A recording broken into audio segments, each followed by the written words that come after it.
Well, we need to start with Dell, whose shares are trading above $14 this morning, up almost 8% in the pre-market. A report from Reuters is that an announcement on this buyout could happen by Monday. As early as Monday, of course, founder and CEO Michael Dell, along with Silver Lake, want to take Dell off the public market and into the private market. Everybody at the Super Bowl have a meeting during halftime. There you go. Silver Lake and Microsoft would be the minority investors should this happen. Yeah, interesting. Well, on these sort of geopolitical concerns, as you mentioned, Tom, we are watching Brent crude oil as a mover, elevated already at above 115, heading towards 116. This is the international benchmark, of course, and it spiked to the high of the day once we got reports that there has been an attack, a blast, right near the U.S. Embassy in Ankara, Turkey, and that there have been injured people being taken away from the scene. That's all we know at this point. We should point out you do not see it in equity futures. No.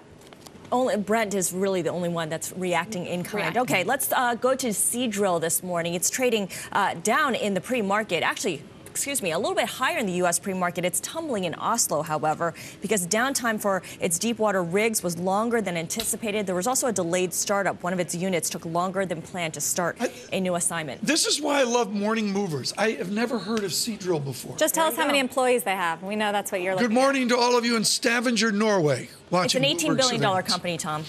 How many employees? 7,000, okay. 8,000. Good.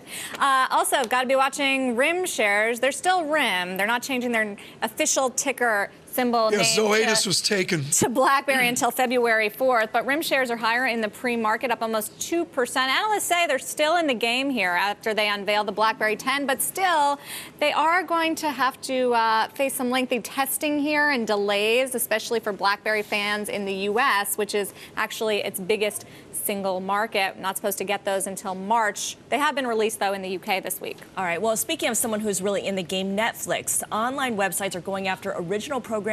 We know that Netflix is going to develop Arrested Development, but today it is debuting House of Cards. This is a 13-episode political thriller starring Kevin Spacey. We know Netflix committed to 2 seasons of this series. Reported cost $100 million. This is how it's going to go after the cable companies. There's a Lighthouse, Bob Lighton with us from Bloomberg Government on jobs. Are you watching less TV? Has the Lighthouse changed how they consume entertainment? I watch sports. So you watch the Ravens. You're just trying to get the ball. No, not just that. I watch basketball and so forth. I don't have time for a lot of TV. I'm busy doing Twitter and doing all this other stuff.